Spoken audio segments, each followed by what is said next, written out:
4. La confesión de un corazón ardiente. En anécdotas. Yo allí llevaba una vida disoluta.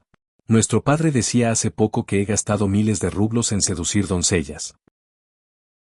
Es una sucia invención, nunca ha sido así, en cuanto a lo que en realidad hubo, para eso, de hecho, no fue necesario dinero.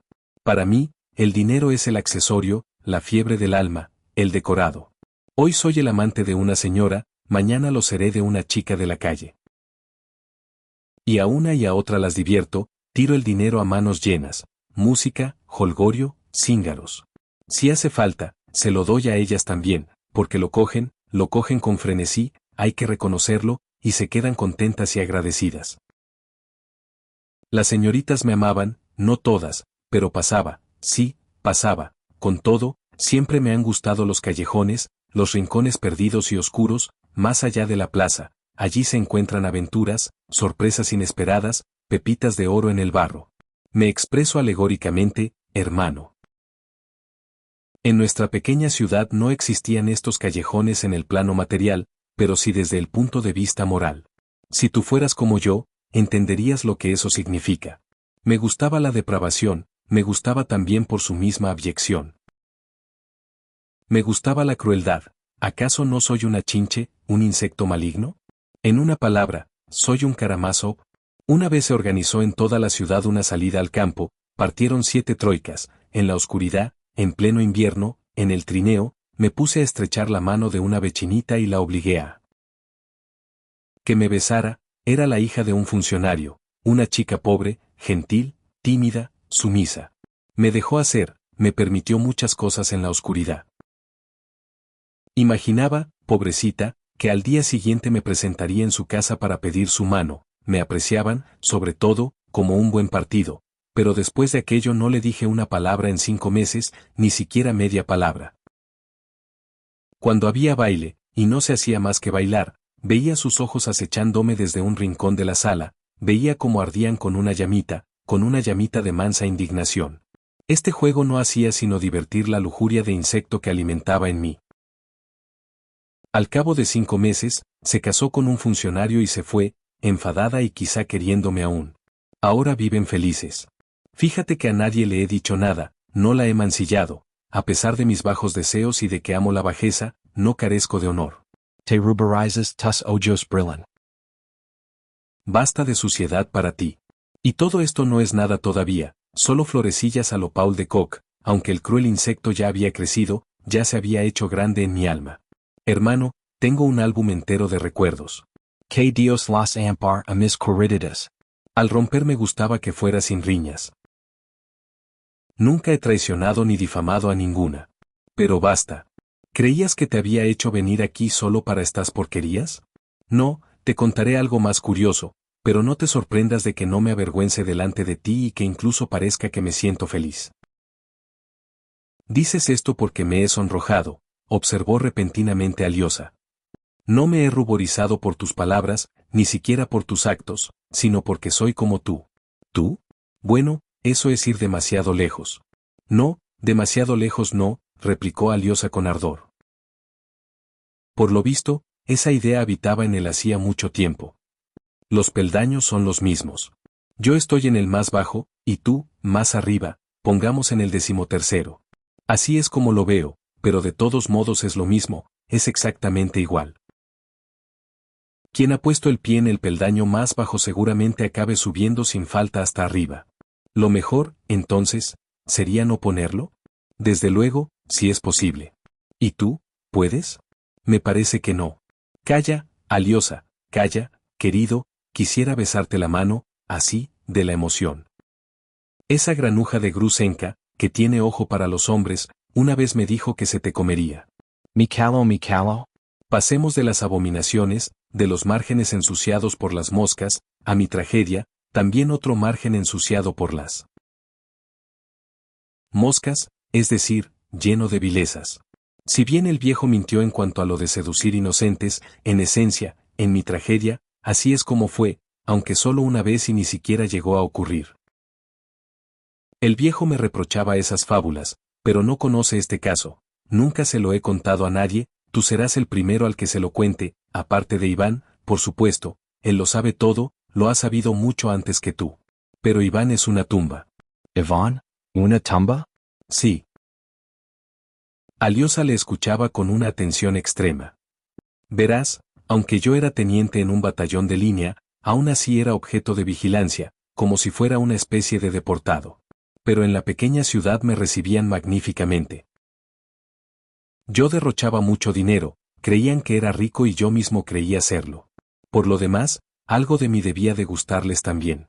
Negaban con la cabeza, pero me querían de verdad. Mi teniente coronel, un viejo ya, me cogió ojeriza de buenas a primeras. Me buscaba las cosquillas, pero yo tenía mis contactos y, además, toda la ciudad me defendía, así que no me podía sacar muchas faltas.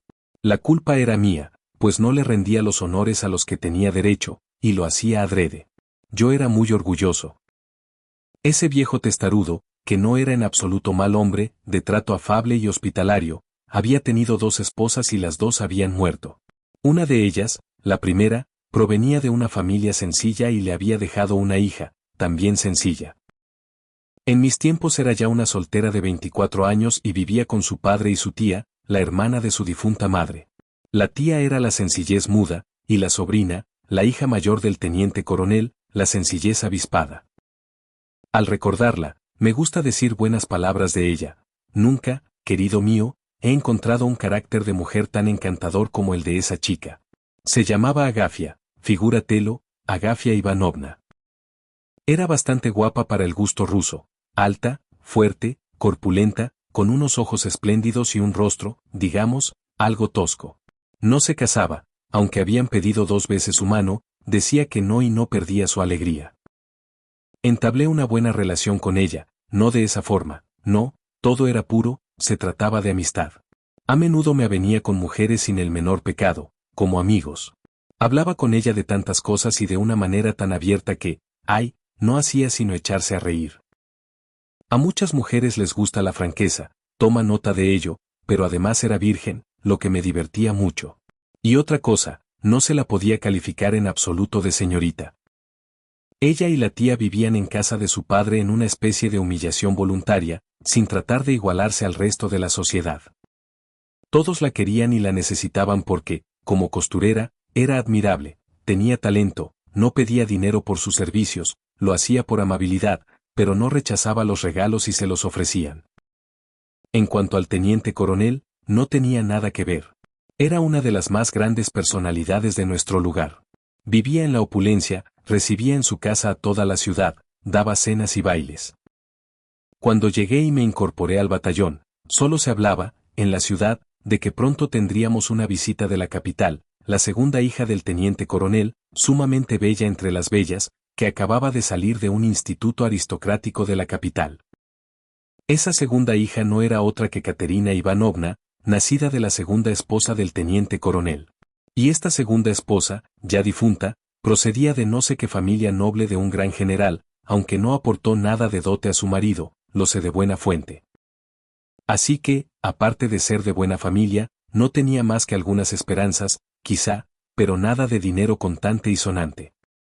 Y, sin embargo, cuando llegó la joven recién salida del instituto, de visita, no para quedarse, nuestra pequeña ciudad fue como si se renovara, nuestras damas más ilustres, 2 generalas, la coronela y, detrás de ellas, todas las demás, se la disputaban, la invitaban a todas partes, empezaron a distraerla, era la reina de los bailes, de las salidas al campo, se organizaban tableaux vivants en beneficio de no sé qué institutrices. En cuanto a mí, yo callaba, me dedicaba a parrandear, y fue entonces cuando hice una trastada tan sonada que toda la ciudad puso el grito en el cielo. Un día vi que ella me medía con la mirada, fue en casa del comandante de la batería, y yo no me acerqué, desdeñando, por así decirlo, conocerla. No fue hasta algunos días más tarde, también durante una velada, cuando me aproximé a ella, le dirigí la palabra, ella a duras penas me miró, frunció los labios con desdén, y yo pensé, espera un poco, me vengaré. Entonces yo era un soldado safio de los más temibles en la mayoría de los casos, y yo mismo lo sentía. Principalmente, lo que sentía era que Katenka no era una ingenua colegiala sino una persona con carácter, orgullo y auténtica virtud, sobre todo, inteligente e instruida, mientras que a mí me faltaba lo uno y lo otro. ¿Crees que quería pedir su mano? En absoluto, simplemente quería vengarme de que, siendo yo tan buen mozo, ella no lo advirtiera. Entretanto, juerga y desolación. Al final, el teniente coronel me puso bajo arresto 3 días. Justo en ese momento padre me envió 6.000 rublos, después de que le hubiera mandado una renuncia formal a todos mis derechos y pretensiones, esto es, diciendo que a las cuentas quedaban saldadas y que no habría más reclamaciones. Entonces yo no entendía nada, hasta mi llegada aquí, hermano, hasta estos últimos días, y quizá hasta ahora mismo, no he entendido ni una pizca de todos estos altercados financieros con padre. Pero, al diablo con esto, lo dejaré para luego. Ya en posesión de estos 6.000 rublos, de pronto me enteré por una carta de un amigo de algo que me interesaba muchísimo, que había cierto descontento con nuestro teniente coronel, que se le consideraba sospechoso de malversación, en pocas palabras, que sus enemigos le estaban preparando una pequeña sorpresa. Y, en efecto, recibió la visita del jefe de la división y le echó una reprimenda de tomo y lomo. Luego, un poco más tarde, le ordenaron que presentara la dimisión. No te contaré en detalle todo lo que pasó. Tenía, en efecto, enemigos. De pronto, en la ciudad, la relación con él y con su familia se enfrió sobremanera, todo el mundo los evitaba.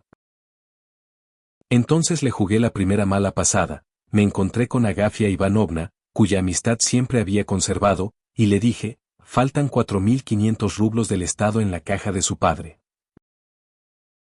¿A qué se refiere? ¿Por qué dice eso?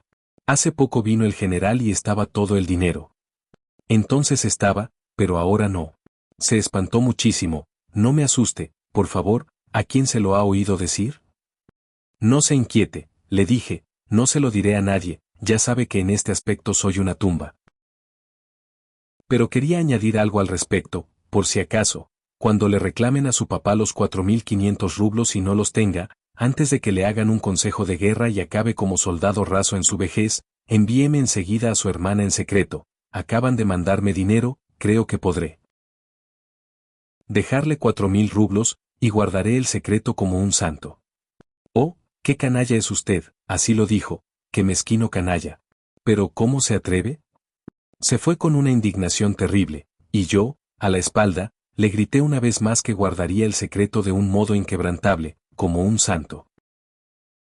Esas dos mujeres, me refiero a Agafia y a su tía, te lo diré de antemano, se revelaron como puros ángeles en toda esta historia, de hecho, idolatraban a la altanera de Katia, se rebajaban ante ella, eran como sus criadas. Pero Agafia fue y le contó mi bribonada, es decir, nuestra conversación. De esto me enteré más tarde con todo detalle. No le ocultó nada, y eso era, naturalmente, lo que yo necesitaba. De pronto, llegó un nuevo mayor para tomar el mando del batallón. Y lo hizo. Repentinamente el viejo teniente coronel cayó enfermo, no podía moverse, no salió de casa en 2 días y no entregó el dinero del Estado. Nuestro doctor Kravchenko aseguraba que estaba realmente enfermo.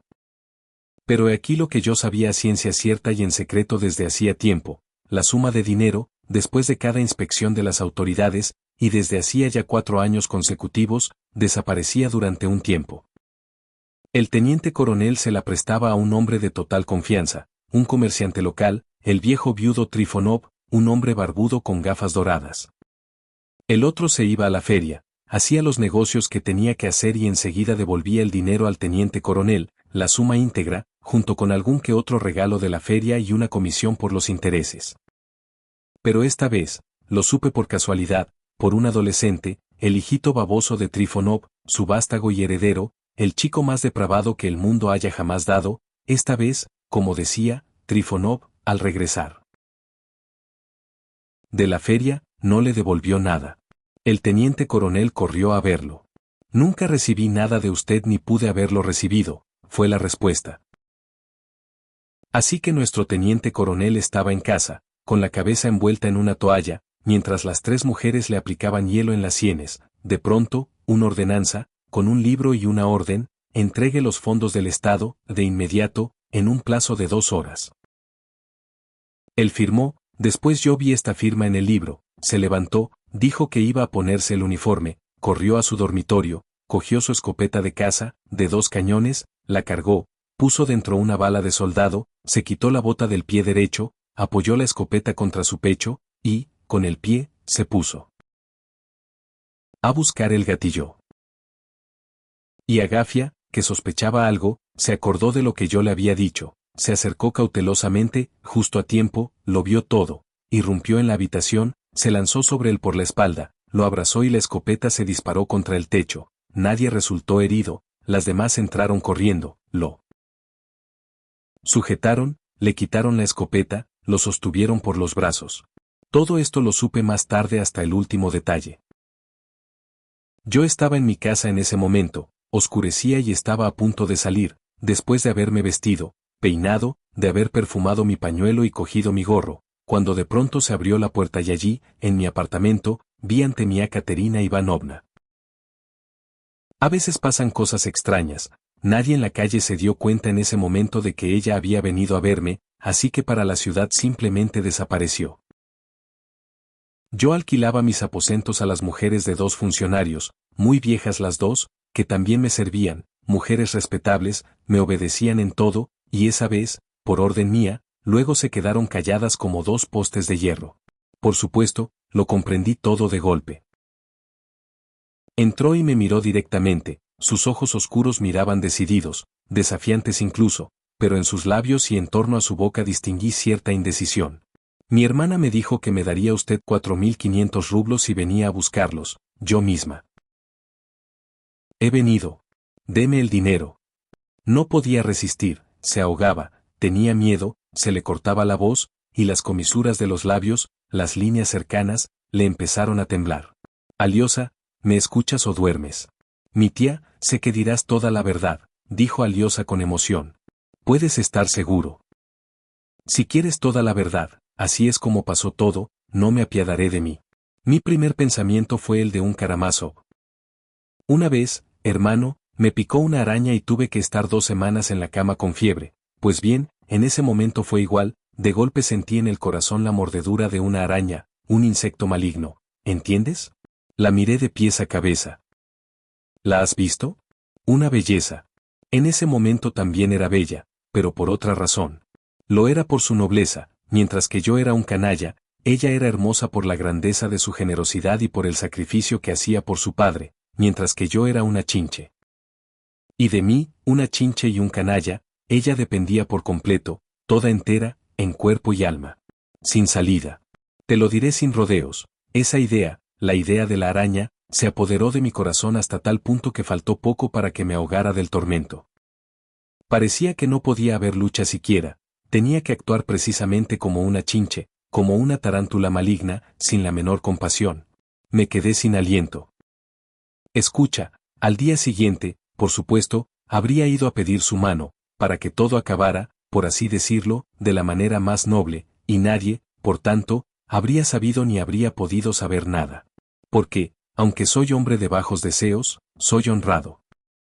Y de repente, en ese mismo segundo, alguien me susurró al oído, mañana, cuando vayas a pedirla en matrimonio, ella no saldrá a verte y hará que te expulse el cochero, deshónrame por toda la ciudad, no me das miedo. Miré a la joven, la voz no me había mentido, eso era lo que realmente pasaría. Me agarrarían por el pescuezo y me echarían, su semblante no dejaba lugar a dudas.